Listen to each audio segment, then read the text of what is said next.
sont arrivés encore déjà. Sans doute des gens qui vont se rajouter à fur et à mesure. Mais en fait, il y a deux consignes. Je vois que vous êtes déjà disciplinés. J'ai un bouton qui peut désactiver tous les micros, mais j'ai haï d'utiliser ça. Ça fait un peu dictatorial. Donc, je compte sur vous pour maîtriser votre propre environnement sonore.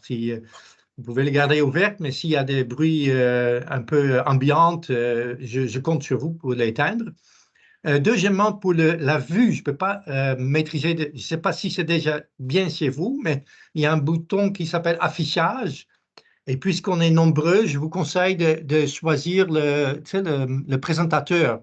C'est une fenêtre présentateur et pas le fameux, comment ça s'appelle, pas la galerie, pas le mode ensemble, mais l'intervenant, ça s'appelle. En français, ça s'appelle intervenant. Si c'est en anglais, ça sera speaker view. Sinon, notre présentateur il sera tout petit dans un coin parmi 24 autres participants. Et ça, c'est pas beau. Surtout pour l'écran qu'on va partager plus tard. Écoute, je veux pas trop tarder sur le côté technique. Vous pouvez laisser votre caméra ouverte. C'est toujours. Je veux que ça soit convivial. Je choisis aussi pour l'option réunion et pas webinaire.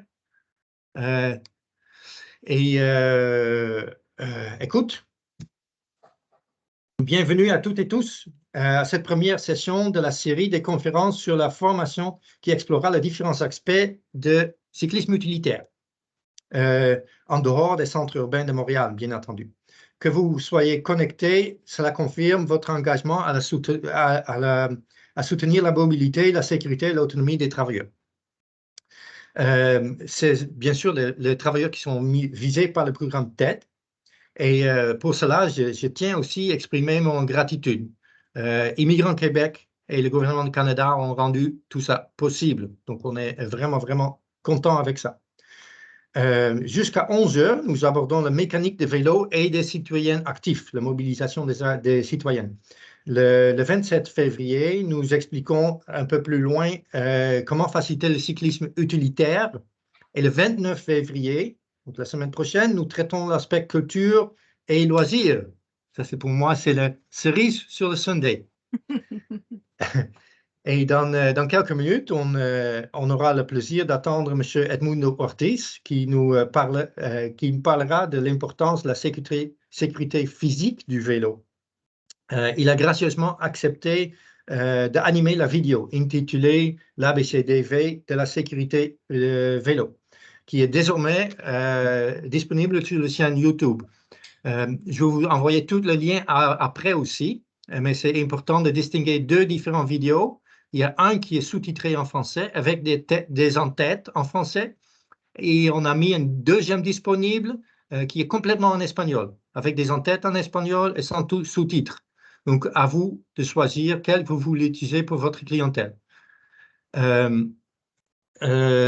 les gens qui ne connaissent pas Cyclo Nord-Sud, je n'ai pas mis ça dans mon texte, mais on aura aujourd'hui, on commence avec Edmundo, bien sûr. On a aussi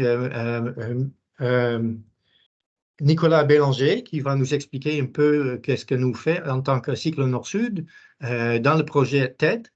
Mais c'est important aussi de savoir que Cyclo Nord-Sud existe depuis 25 ans. Et on a toujours récupéré des vélos et on les envoyait traditionnellement à des pays en voie de développement pour aider les gens locaux. On le fait encore, on a un lien encore avec Togo, mais nos activités se concentrent de plus en plus sur des gens vulnérables à Québec, à Montréal. Et on vise notamment des gens du milieu défavorisé, que ce soit des mères, des femmes de ménage, des enfants et aussi des jeunes dans les écoles secondaires. Donc ça, c'est un peu notre travail.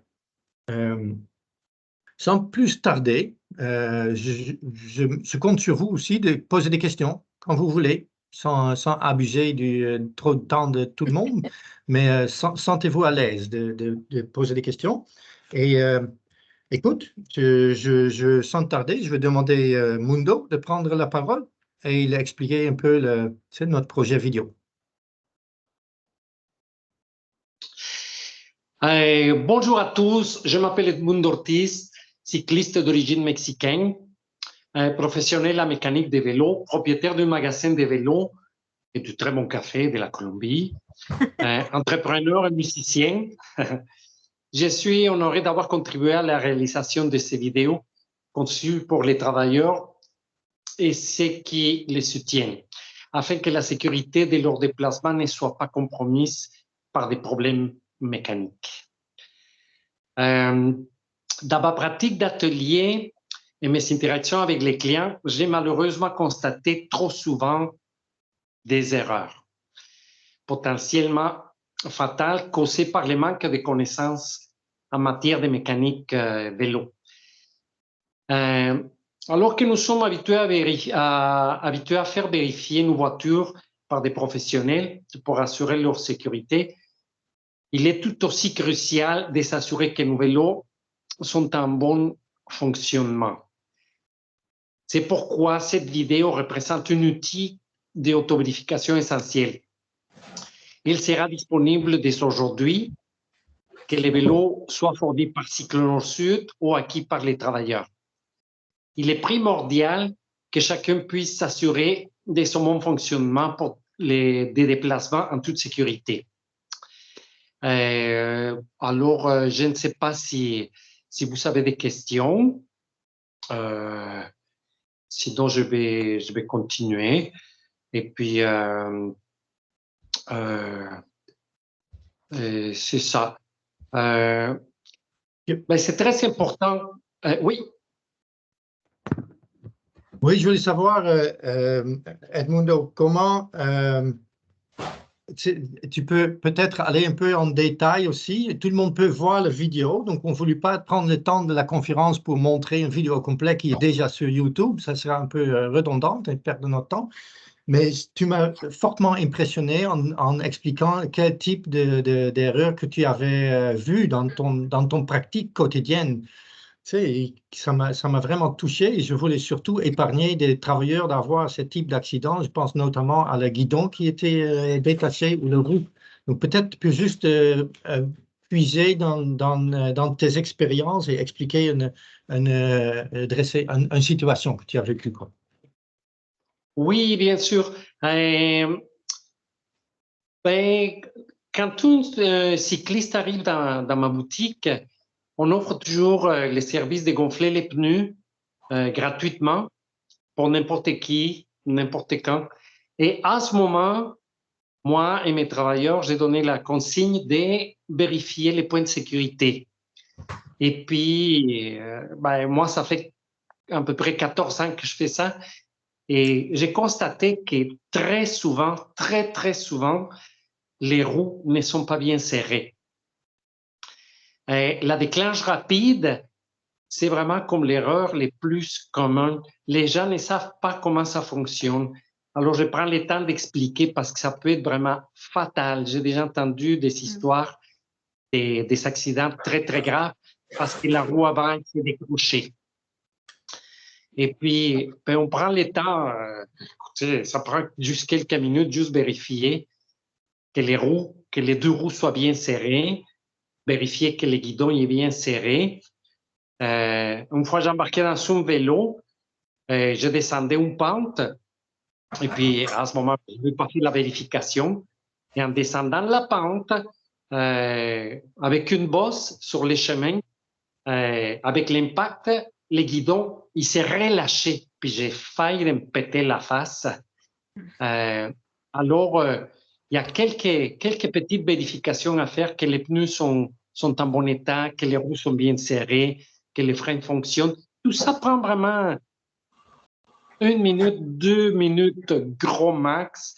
Et puis moi, souvent, j'ai détecté des problèmes. Une fois, j'ai vu un ado qui est arrivé avec les deux déclenches rapides complètement desserrés. Alors, voilà. Moi, ça me tient beaucoup la sécurité des gens. Alors, je ne sais pas si vous avez d'autres questions. Ouais. Peut-être un rajout, on verra. Oui, ouais, je vois Carolina. Oui, je voulais juste savoir à quelle fréquence on devrait faire cette petite vérification rapide de 2 minutes. À quelle fréquence à peu près? Ben, moi, je pense qu'on est vraiment mieux de le faire avant d'embarquer dans le vélo. Parce À que chaque fois. d'une fois à l'autre, ça peut changer. Ah, OK. Juste une vérification vraiment sommaire. Moi, ça m'est arrivé, entre autres, une fois, j'avais un vélo Flamand neuf qui était vraiment tout bien correct. Je suis allé au supermarché. J'ai rentré 5 minutes pour acheter quelque chose. J'avais barré mon vélo à l'extérieur. Et quand je suis sorti, par chance, je me suis rendu compte, mais il me manquait un boulon de la roue avant. Je pense que c'était probablement une tentative de vol. Et puis, quand je suis arrivé, ben, il n'y avait plus personne, sauf qu'il manquait un boulon. Alors, j'ai réussi à me rendre avec l'autre. Je vérifiais qu'au moins était bien serré, mais à ce moment, je marchais à côté de mon vélo. Les leviers pour les fameuses déclenches rapides, mais c'est quelque chose de très tentant pour un enfant. Ouais. Ou dans un stationnement, si on stationne le vélo, il y a plusieurs vélos, il y a quelqu'un qui se stationne à côté, des fois il y en a plusieurs. En déplaçant les vélos avec la roue avant, quelqu'un peut desserrer la vitesse rapide. Alors, moi je pense qu'on est vraiment mieux à chaque fois de vérifier parce que ça ne prend pas grand-chose pour faire une chute. Puis le problème, ce n'est pas tant de tomber, c'est que quand on tombe, on n'est pas tout seul. Il y a des cyclistes derrière nous, il y a des voitures. Alors, c'est ça, on n'est jamais assez prudent. Ouais. Mais merci. Merci Mundo. Merci pour la question aussi, parce que c'est très pertinent. On a essayé avec les vidéos de couvrir le rudiment de cette sécurité de mécanique vélo. Et on s'est inspiré sur plusieurs différentes sources. On a eu des témoignages des partenaires sur le terrain, notamment avec des immigrants qui ont reçu un vélo, qui ont eu un accident. On s'est inspiré surtout aussi sur le programme Cycliste Averti de Vélo Québec, parce qu'il utilise aussi la même méthode avant qu'un groupe avec des travailleurs, un groupe avec des élèves parte sur la route. Ils font cette vérification. Et c'est pas anodin. Il y a souvent des problèmes avec la pression dans les pneus ou avec des chaînes où les gens ne comprennent pas le système de vitesse. Donc, des fois, je trouve on saute trop vite à la conclusion que le vélo est neuf, elle est bonne, elle est en bon état et tout est bien. Donc, avec la vidéo, vous aidez vraiment à couvrir les rudiments pour que les travailleurs peuvent s'assurer eux-mêmes que leur vélo est sécuritaire et que l'accident il y a déjà assez comment je veux dire, de potentielles sources d'accidents ou des causes d'accidents sur la route. Il ne faut pas rajouter en plus quelque chose de banal comme une roue qui n'est pas bien fixée. Alors, voilà, je ne sais pas si vous avez d'autres questions. Excellent. Sinon j'ai pas... Ah oui, non, pas de questions? Allez-y, tu peux... Ouais. Bon, alors, voilà, on espère que tout le monde va se rendre à destination bien comme il faut parce qu'il y a toujours quelqu'un qui nous attend à la maison. Maintenant, je vais céder la parole à Nicolas qui va nous expliquer les pratiques en matière d'entretien et de vérification. Bonjour, moi c'est Nicolas Bélanger. Je suis responsable des opérations et de la logistique chez Cyclo Nord-Sud. Donc, je travaille avec Ben. Je l'aide beaucoup avec son projet pour surtout donner les vélos à nos bénévoles pour les réparations. Puis, je pourrais vous expliquer un peu comment que ça se passe exemple, du tout début où on va chercher un vélo jusqu'à son point final avant qu'on le livre aux bénéficiaires, là, les travailleurs migrants. Donc, nous, on a plusieurs types de collectes, en fait. On a des collectes événementielles. Ça, c'est dans des villes. C'est des citoyens qui sont bénévoles, qui vont faire un appel à la population de leur ville pour venir porter leur vélo une journée en particulier. Puis, nous, on va sur les lieux cette journée-là, puis c'est là qu'on récolte le plus de vélos. Il va y avoir parfois une centaine de vélos en même temps. C'est là qu'aussi je vais regarder lesquels qui ont un plus grand potentiel aussi pour nos projets. Donc, je vais déjà faire une présélection des vélos. Puis, on a ça, on a les points de chute aussi. Ça, c'est des boutiques partenaires avec nous. C'est dans le fond un magasin de vélos à Montréal, par exemple. Et il va afficher sur notre site web qu'accueille les vélos qui sont abandonnés ou les vélos que les gens ne se servent plus. Puis, ils récoltent les vélos. Puis, nous, à un moment donné, ils nous appellent, puis on va chercher les vélos au point de chute. Donc, il y a plusieurs façons là, que les vélos arrivent ici. Des fois, c'est des personnes qui viennent cogner à notre porte et nous laissent des vélos. C'est pas mal ça pour les collectes de vélos. Ensuite, on se base quand même sur une liste de critères de récupération. Est-ce qu'elle est en ligne en ce moment? Oui. On va la mettre à l'écran. Donc, en fait, c'est les vélos qu'on accepte, les vélos qu'on n'accepte pas. Pourquoi? Parce qu'il y en a certains qu'on n'a pas de porte de sortie. Donc, autrement que les vélos qui vont pour travailleurs migrants, on a d'autres projets aussi. Mais des fois, il y a certains vélos comme les tandems, les trottinettes, les BMX, c'est des vélos qu'on n'a pas de projet en ce moment. Donc, on préfère les refuser que remplir notre entrepôt de vélos qu'on n'a pas de porte de sortie. Donc, c'est pour ça que nos partenaires, ceux qui récupèrent les vélos, on leur envoie cette feuille-là. Comme ça, ils savent un peu quel genre de vélo qu'on vient récupérer.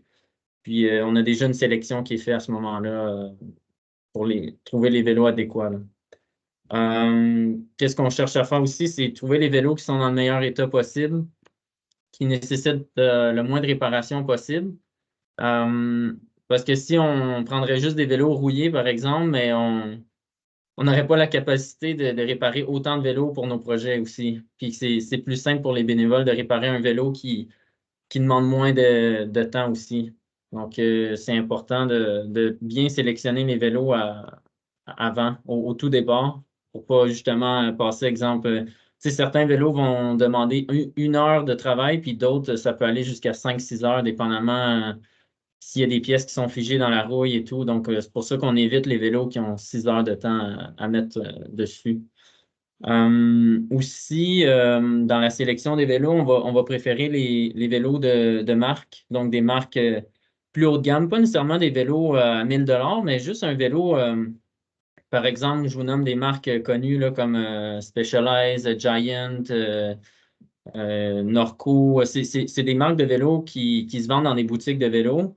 Puis ces vélos-là, ils se retrouvent aussi abandonnés. Donc, on préfère ces vélos-là parce que même si le vélo a 30 ans, il y a déjà un meilleur potentiel de réparation puis de perpétuité dans le temps qu'un vélo qui est acheté dans une grande surface. Par exemple, Canadian Tire ou Walmart, c'est des vélos de très basse qualité. Puis on a remarqué que le vélo, après des fois 2 ans, même pas, il est déjà comme désuet, il est plus difficilement réparable. Des fois, on n'a pas les pièces compatibles pour mettre dessus. Donc, c'est pour ça qu'on trie vraiment par marque, sans tous les mettre de côté, ceux qui ne nous plaisent pas, mais on va prioriser les vélos de bonne qualité, là. Puis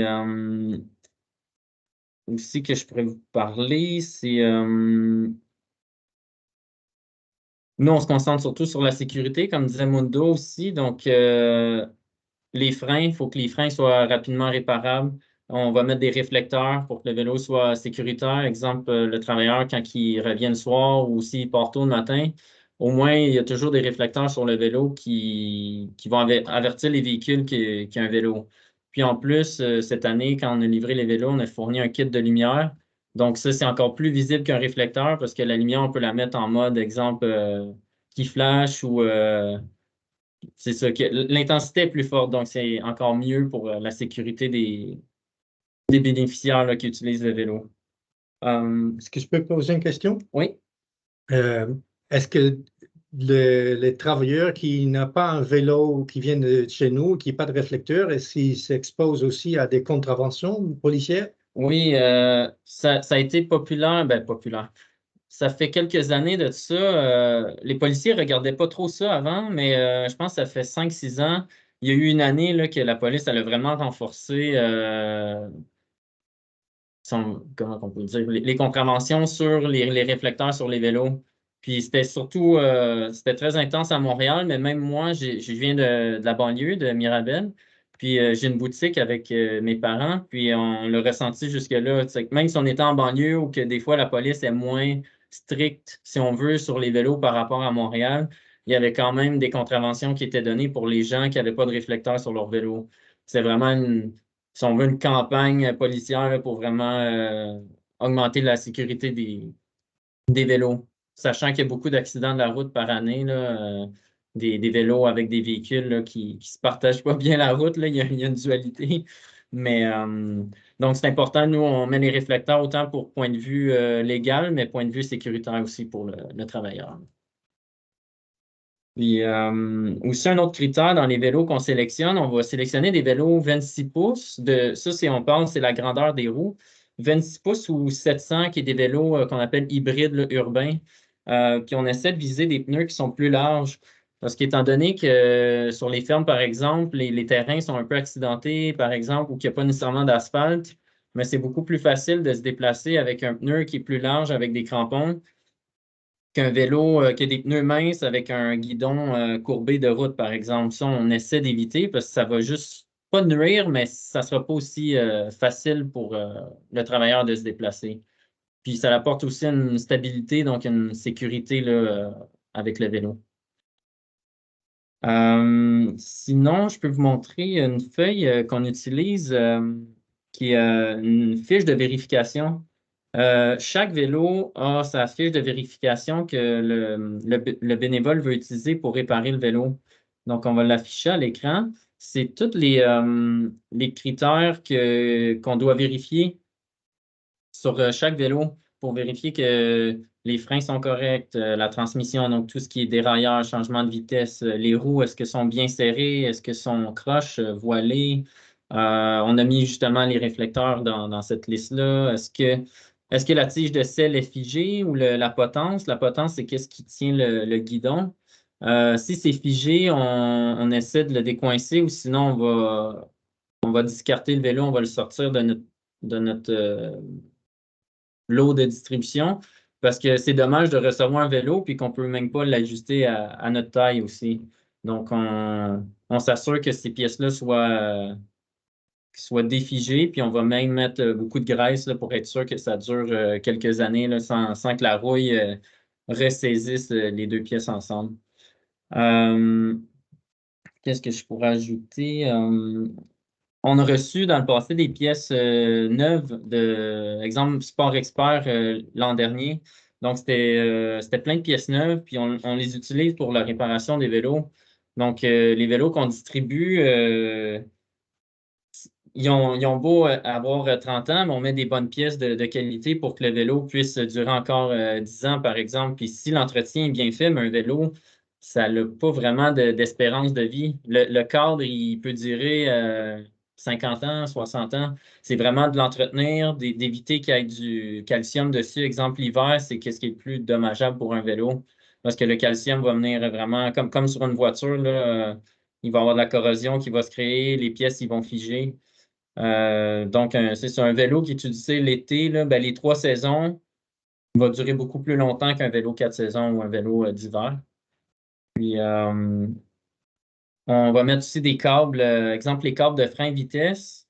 Sur le marché, il y a comme 2 types de câbles. Il va y avoir des câbles en acier standard ou acier inoxydable.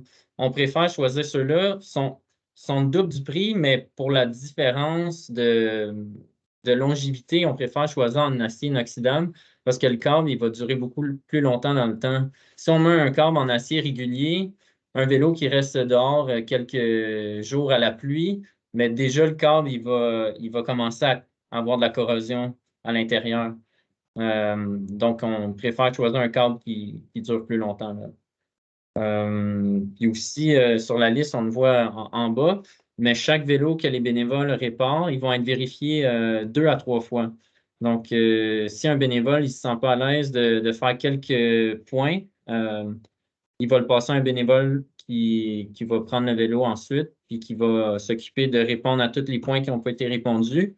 Ou même si les points ont été tous répondus, des fois, c'est bon d'avoir un second regard sur les réparations pour être sûr que le vélo, quand il sort d'ici, il est 100% bien réparé. Puis, à la toute fin, ils font un essai routier aussi. Donc, on a un corridor ici à notre entrepôt qui est assez long. Ils vont essayer les vitesses, les freins, voir si le vélo il se comporte bien avec le poids d'une personne dessus. Parce que des fois, le vélo, il va super bien sur le pied de réparation, mais quand on le laissait avec le poids d'une personne dans la rue, mais le freinage, c'est pas du tout la même chose. Le changement de vitesse peut pas être parfait non plus. Donc, si on peut dire, c'est une triple vérification là, de chaque vélo. Avez-vous des questions? Moi,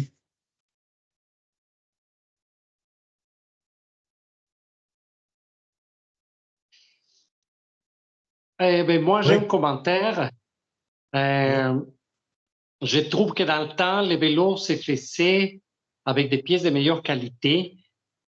Aujourd'hui, les vélos économiques dans les magasins de grande surface, je trouve qu'ils sont atteints aussi par l'obsolescence programmée. Oui. Et dans mon magasin, j'ai un vélo, je pense que c'est les plus anciens que j'ai. C'est une CCM qui a été construite en 1941 et qui fonctionne. Juste pour vous dire. Oui, parce qu'à l'époque, Une CCM, vitesse. c'était une bonne marque, puis c'était l'époque de mes parents ou mes grands-parents. CCM, tout le monde achetait ça. Mais aujourd'hui, CCM, ça l'a baissé en qualité. Ça a été racheté par Canadian Tire. Puis là, c'est plus du tout la même chose, là. Les marques, des fois, avec des rachats de compagnie, ça change beaucoup la qualité. Merci, merci. C'est vraiment impressionnant. Giovanni, j'ai vu une question de vous. Oui, merci. J'ai une question par rapport à les réflecteurs, les lumières. Moi, je travaille avec 140 travailleurs étrangers à l'été, mais il habite pas loin, c'est 1 kilomètre, 2 kilomètres de l'usine, mais il travaille de nuit quand même. Je voudrais savoir si c'est obligatoire, par exemple, les réflecteurs, les lumières dans les vélos, parce qu'on a mis la décision de juste... Parce que les vélos ne sont pas fournis pour la compagnie, c'est l'humain qui achète les vélos pour Marketplace ou n'importe quelle place. Et ça veut dire que sont des vélos usagés ou d'occasion. Mais le directeur d'usine a dit vont mettre les bretelles si quoi que ce soit, ou des chandelles de haute visibilité. C'est juste pour avoir une mesure de prévention.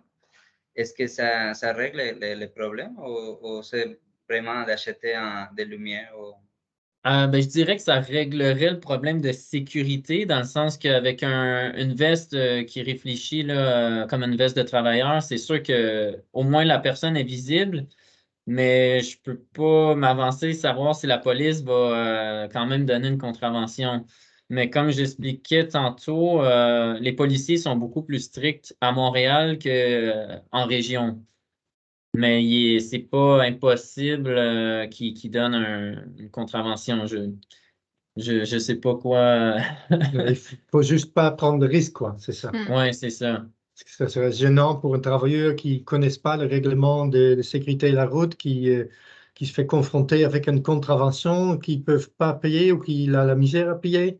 Et c'est juste malaisant. Et ça peut s'éviter avec un réflecteur de 1 ou 2 dollars. Tu sais. Mhm.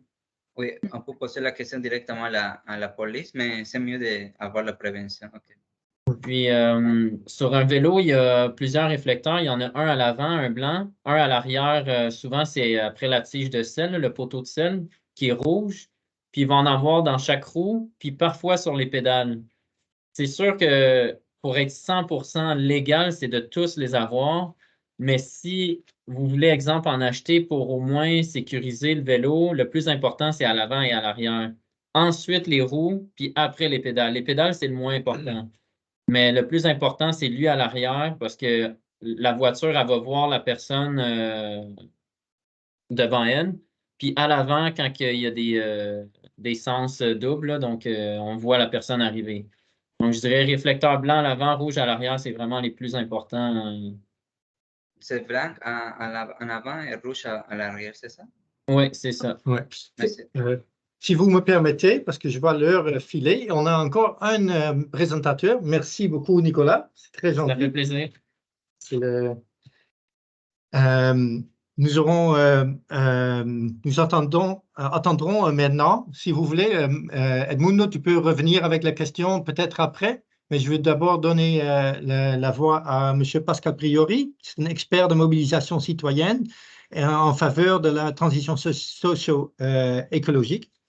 Dans sa présentation intitulée « Trouver ou mobiliser un réseau de citoyennes actives et en cyclisme utilitaire dans votre secteur », Pascal nous donnera des conseils pratiques pour encourager et soutenir la communauté des cyclistes engagés. Juste un petit mot sur Pascal quand même. Il travaille depuis 2019 auprès de Solon, une association dédiée à la mobilisation citoyenne en faveur de la transition socio-écologique. Il coordonne aujourd'hui les projets pour mieux vivre avec moins d'auto et a acquis une expérience concrète dans la création des communs au fil de son parcours. Il est diplômé de sciences d'environnement et de sciences politiques. Pascal est aussi également engagé depuis plus que 10 ans dans d'autres organismes à but non lucratif et dans l'économie. Donc, sans plus tarder, Pascal, c'est à toi.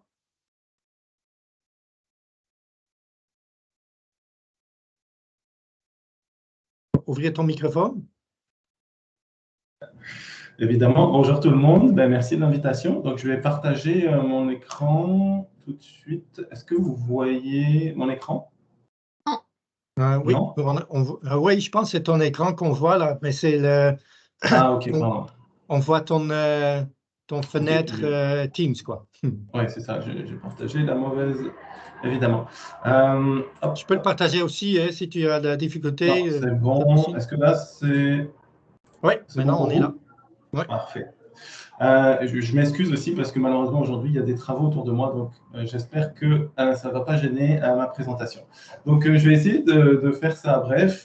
Peut-être c'est une autre perspective que ce qui a été précédemment présenté et prendre un petit peu plus de recul sur pourquoi le cyclisme utilitaire est indispensable. Donc d'abord juste un petit mot sur Solon. Nous on accompagne des groupes citoyens, des institutions dans la construction d'un monde plus écologique et solidaire, un quartier à la fois, à Montréal. Donc c'est sûr que on travaille dans un contexte très différent du vôtre, mais je pense qu'il y a plein de parallèles qui peuvent se faire et qui sont intéressants. En tout cas, moi, je serais ravi d'en discuter et d'échanger avec vous. Mais c'est sûr que nous, on part, c'est ça, notre travail au quotidien se déroule à Montréal. Donc, c'est un contexte différent et on le reconnaît. On travaille sur 3 axes: repenser la place de la voiture en ville, créer des lieux de rencontre et construire un avenir collectivement autour de la transition socio-écologique. Donc, 3 grands défis. Et aujourd'hui, je vais plus vous parler de ce qu'on fait dans le cadre de Mobilité de quartier, qui est un programme d'ensemble qui vise à réduire les déplacements en auto solo, favoriser la mobilité active et partagée. Donc, quand on parle de mobilité active, c'est surtout la marche et le vélo. Puis partagée, c'est le prêt d'auto, par exemple, ou de vélo, ou de remorque à vélo, comme sur l'image. Et ce qui est plus important aussi, c'est comment on arrive à créer une mobilisation citoyenne autour des enjeux de mobilité. J'y reviendrai. Pourquoi créer une mobilisation citoyenne? En fait, c'est de dire qu'aujourd'hui, il y a une situation qui est grave, qui est imminente, qui est celle de l'urgence climatique, de l'urgence écologique, qui va impliquer malheureusement énormément de désastres et qui en implique déjà. Et nous, notre position, c'est de dire on a besoin de réduire notre empreinte écologique, mais pas n'importe comment. On a besoin de le faire de façon équitable, de façon à embarquer tout le monde dedans, de façon à ne pas pénaliser les plus pauvres, évidemment, ou les plus vulnérables. Et donc, comment on le fait? C'est en impliquant la participation des usagers, donc de faire par et pour les personnes, d'inclure toutes les personnes, y compris celles pour lesquelles ça prend plus d'efforts d'aller chercher, et de co-construire les projets, c'est-à-dire d'arriver dans des processus où on a un objectif commun et on travaille ensemble pour cet objectif commun. Juste en amont, une petite illustration d'un illustrateur que j'aime bien, c'est aujourd'hui, on est dans une culture qui valorise énormément le char ou l'automobile individuelle et très peu les autres moyens de mobilité active ou partagée qui sont beaucoup plus importants, vertueux, et il faut en avoir conscience et il faut travailler là-dessus. Donc, c'est notre parti pris. Pourquoi il faut travailler là-dessus? Parce que d'une part, en fait, la mobilité active est beaucoup plus intéressante d'un point de vue économique, je veux dire, pour la société. Donc là, à droite, vous voyez le petit résumé sur si marché coûte $1, la société paye 0,01 $, mais si conduire coûte $1, la société en paye 9 $. Donc, on estime que le coût moyen de possession automobile au Québec, c'est 11 000 $, 11 à 13 000 $ par an. Donc, c'est énorme, mais que les gens souvent sous-estiment gravement le coût que ça représente. Et évidemment, la mobilité active, donc la marche vélo ou le transport collectif, coûte beaucoup moins cher à la société. Donc, individuellement, ça coûte moins cher, mais à la société aussi, parce que l'infrastructure routière, les dépenses pour gérer les accidents, pour gérer tous les problèmes liés à la circulation routière qui s'accroît d'année en année, coûte très cher à la société. Et c'est d'autant plus important que finalement, une voiture, elle est majoritairement inutilisée. Et nous, notre position, c'est de dire que oui, on a besoin d'infrastructures pour sécuriser le transport actif. Et je sais qu'en région, il y a un défi énorme de ce point de vue-là, parce que la sécurité, c'est une des conditions qui est très importante pour favoriser les usagers. On a parlé des réflecteurs, etc. Mais voilà, des routes étroites, sans accotement convenable, mal éclairées, voilà, où les gens vont rouler, avoir tendance à avoir, avec des limitations de vitesse très hautes, vont mettre en danger clairement les usagers les plus vulnérables. Et donc, c'est important d'agir là-dessus. Puis, l'autre aspect, c'est que finalement, une voiture, ça coûte très cher à la société collectivement, ça a plein d'impacts négatifs sur l'environnement, sur la sécurité notamment, mais c'est aussi gaspiller 95% du temps où la majorité du temps, une auto, elle est stationnée et elle ne sert à rien, ou presque. Donc, juste à avoir un potentiel de se déplacer. Donc, il y a vraiment un contexte global et je pense qu'aujourd'hui, la présentation, en tout cas, mon intention, c'est de dire qu'il faut vraiment rendre fiers les usagers de la mobilité active de leur contribution à la société, de leur contribution globale, parce qu'il y a des enjeux graves, imminents, qui se présentent à nous et qui nécessitent une prise de réflexion. Donc là, c'est une autre illustration, je me permets l'humour, mais c'est voilà, quelqu'un qui dit, si vous prenez cette voie de stationnement, on va dire, pour une piste cyclable où je vais stationner mon char, vous n'êtes pas en train de considérer mon besoin. Donc là, évidemment, on voit que dans un milieu où la voiture est la norme, c'est très difficile de faire reconnaître le partage. Mais pourtant, c'est très important pour les raisons que je l'ai énoncées plus tôt.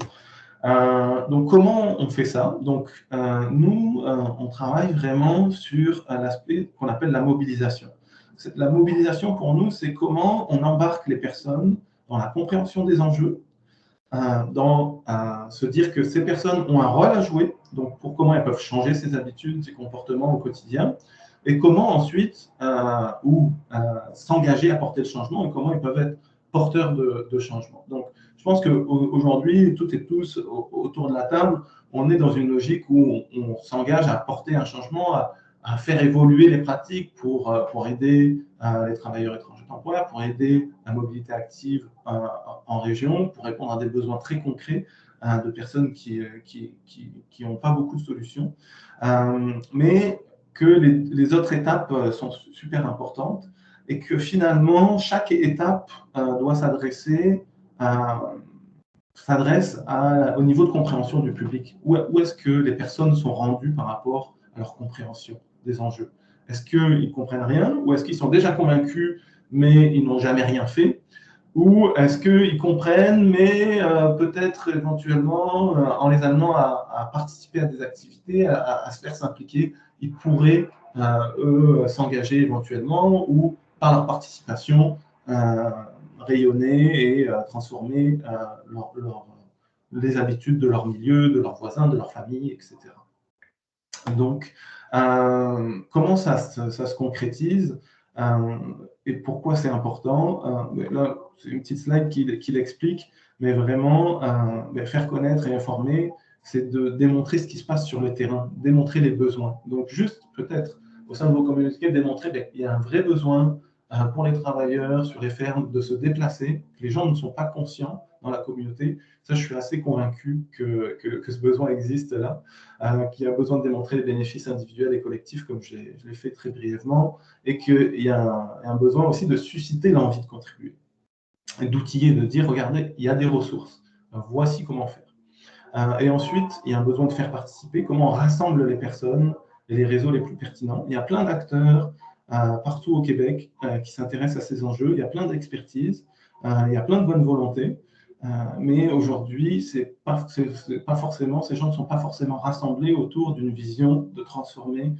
notre façon de se déplacer, de se transformer de l'aménagement du territoire, de transformer comment on permet à tous les usagers de participer à répondre aux besoins. Et donc ça, c'est super important. Et l'autre aspect qui est important dans la participation, c'est comment on donne de la visibilité aux actions.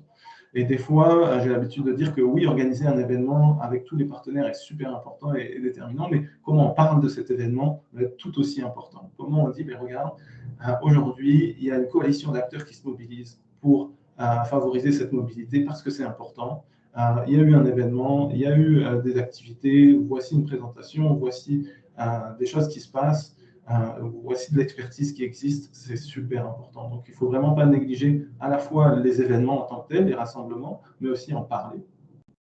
Puis, évidemment, après, c'est comment on accompagne et on construit, donc comment on va plus loin pour avoir des projets conjoints, pour créer une dynamique où tous les acteurs qui sont de bonne volonté, qui sont d'accord avec une vision, puissent devenir des moteurs de changement dans la communauté, et comment on peut se donner les moyens d'agir, parce qu'on ne va pas se mentir, ça prend de l'argent de s'organiser et de se mobiliser.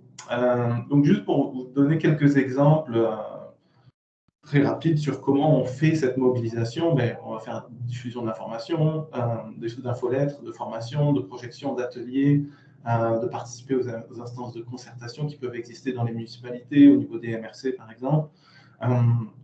Ensuite, on crée des événements, on crée des occasions d'accompagner les personnes. Bon, là, j'ai mis, c'est des choses, je ne rentrerai pas dans les détails, c'est un petit peu, peut-être je ne vais pas avoir assez de temps, mais c'est des activités qu'on fait, nous, à notre niveau, à Solon. Puis comment, après, pour la co-construction, on crée des comités, on co-développe des solutions d'ampleur, on crée des organismes à but non lucratif, ou on crée des projets collectifs, finalement. Et comment tout ça s'articule autour d'un récit global. C'est-à-dire qu'on n'est pas en train de mettre un plaster sur une jambe de bois pour dire si juste on met un réflecteur, et Dieu sait que c'est important, tout ira mieux. Non, il y a besoin d'une réflexion plus large et plus ambitieuse pour rendre la mobilité active, plus sécuritaire et plus conviviale et accessible à toutes et à tous au Québec. Et moi, je pense que ça pourrait peut-être vous intéresser particulièrement, c'est co-construire, ça veut dire quoi? Mais en fait, c'est vraiment de se rassembler entre groupes qui partagent les mêmes objectifs, réfléchir sur les pistes de solutions et travailler à des projets conjoints. Puis je pense que l'occasion aujourd'hui fournie par Cyclo Nord-Sud est une excellente idée, c'est comment on travaille à ces projets conjoints, comment on obtient des subventions, par exemple, ou comment on mobilise les différents paliers gouvernementaux, municipaux, provinciaux et fédéral pour démontrer le besoin de financement, comment on communique ensemble et comment on évolue dans notre façon de travailler ensemble et comment on s'adapte en continu à la réalité des projets, à la réalité du terrain et comment on évalue ça pour pouvoir le communiquer. Puis, voilà. Nous, je peux vous parler d'un exemple de projet locomotion. Donc, c'est l'image en bas à droite, où c'est un projet qu'on a démarré qui vise à partager des vélos des remorques à vélo et des autos entre particuliers à travers une application sur le téléphone. En fait, c'est juste un site internet. Et comment cette initiative-là permet vraiment d'autonomiser les gens en leur disant, tu n'as pas besoin d'acheter un vélo à 4 000 $ pour pouvoir en faire. Tu peux t'en servir sur cette plateforme dans les quartiers ou dans les endroits où ça existe. Donc aujourd'hui, on est en train de, par exemple, où tu n'as pas besoin d'avoir une auto, tu peux emprunter de celle de ton voisin qui dort 95% du temps. Donc ça, c'est un projet qui s'autonomise, Locomotion, puis qui se déploie progressivement dans plus en plus d'endroits. Pour l'instant, c'est surtout accessible à Montréal, à Sherbrooke et à Québec.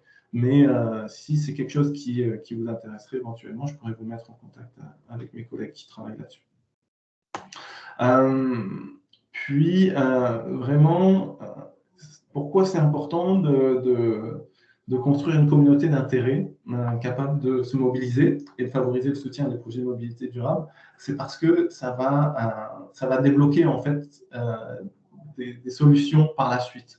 Donc souvent, on a tendance à dire « il y a un projet par exemple, de réaménagement de rue, puis ou de réfection qui va enlever un peu de stationnement ou qui va ralentir la circulation, puis on va entendre juste les personnes qui se plaignent. » Mais si on a mobilisé avant, pendant et après, on sera capable de faire entendre les voix des personnes qui ont besoin de ces solutions-là et on sera capable d'accélérer les transformations dans nos milieux.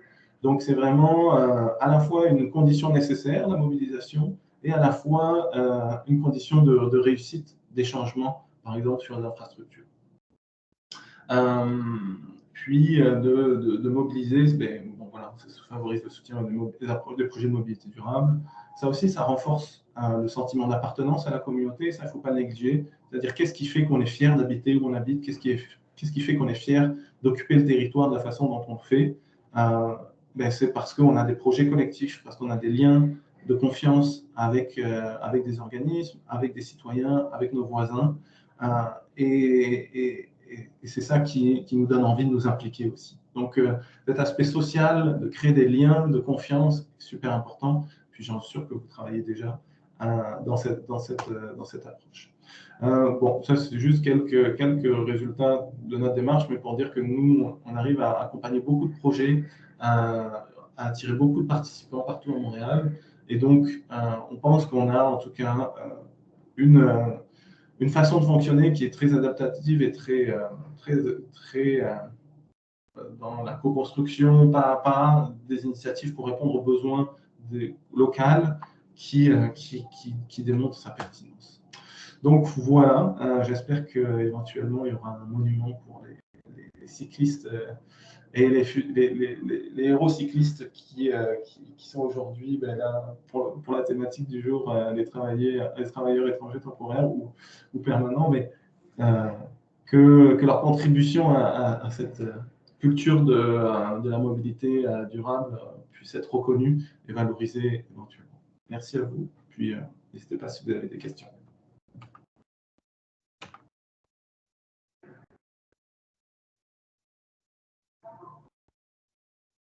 Carolina, oui, merci. Oui, c'est moi. C'est juste, bon, merci beaucoup, c'est vraiment intéressant.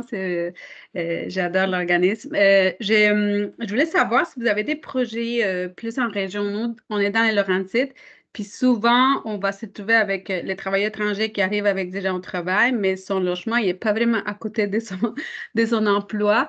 Et quand même, cette semaine, on a été interpellés parce qu'il y avait une entreprise qui me disait qu'il arrive tout le temps en retard parce qu'il travaille la fin de semaine, puis le transport en commun, il n'est pas vraiment... Il passe pas souvent durant la fin de semaine. Puis... Donc, avez-vous des projets en région ou des choses envisageables pour aller toucher cette peut-être les vélos, ça serait pas exactement la meilleure solution, mais c'est ça. Si vous avez cette Oui, malheureusement, nous, à Solo, on travaille vraiment à Montréal. Donc, ça ne veut pas dire que je ne peux pas vous mettre en lien avec des organismes qui pourraient être intéressés ou qui pourraient appuyer. Puis, par contre, le projet Locomotion, lui, oui, il pourrait se déploie en région. Mais donc, ça pourrait être une solution éventuellement de rassembler des acteurs autour de l'implantation du projet Locomotion en région, par exemple. Mais effectivement, c'est ça. Je pense que juste le constat que vous venez de faire est important à partager aux différents acteurs pour dire, mais regardez, aujourd'hui, il y a un problème de déplacement et juste déjà commencer à faire émerger ce constat et ces besoins-là. Je pense que c'est super important et ça commence par là. Donc, ouais. Oui, c'est ça. Puis ça reste aussi qu'avoir des autres idées, des autres approches, ça pourrait nous amener en projet en commun, justement, parce que c'est un questionnement qui nous revient assez souvent. En général, les travailleurs étrangers ne sont pas dans la mesure d'acheter une voiture tout de suite après leur arrivée. Ils n'ont pas de permis de conduire des fois, donc ça devient une situation réelle. Donc, j'apprécierais si vous avez des idées à ce sujet-là. Merci beaucoup. Bon, Pascal, Carly, merci pour la question. C'est quand même pertinent. Et pour moi, j'aime beaucoup les dernières images. Pour moi, les travailleurs migrants, ce sont mes héros. Et ils sont là en vélo, même des fois en hiver. Ils sillonnent des chemins qui sont quand même pas nécessairement évitants pour les travailleurs. Donc pour moi, ça sont vraiment des héros. Excellent. Merci beaucoup, Pascal. Ça donne beaucoup d'espoir. Tu sais, la situation en région n'est pas en fatalité. Tu viens de montrer qu'on peut faire bouger des choses. Et j'espère que ça résonne comme message à vous. On arrive à la fin et j'ai quand même quelques remarques de l'ordre organisationnel. Est-ce que quelqu'un a une objection qu'on partage l'enregistrement de cette conférence? C'est juste vous levez la main ou mettre un commentaire dans la conversation et on n'utilise pas, mais s'il n'y a pas de commentaires, pas d'objections, ça sera vraiment apprécié que je puisse le mettre à disposition d'autres mondes après cette rencontre. Okay. Super, c'est un appui. Yay! Pour les partenaires parmi nous, il y a une dizaine de participants aujourd'hui sur le 24 qui sont nos partenaires avec lesquels on a organisé des distributions ou des événements. Et j'ai envoyé des kits de secours, des trousses de secours. J'espère que vous l'avez tous reçu.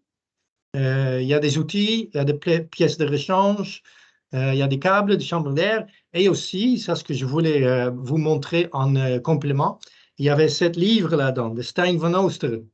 Donc, je vous recommande fortement de lire ce livre en parallèle de ces conférences. Ça vous amène à vous inspirer et à devenir effectivement des ambassadeurs du vélo dans votre région et à contribuer à créer des environnements plus favorables pour les cyclistes et notamment, bien sûr, des travailleurs.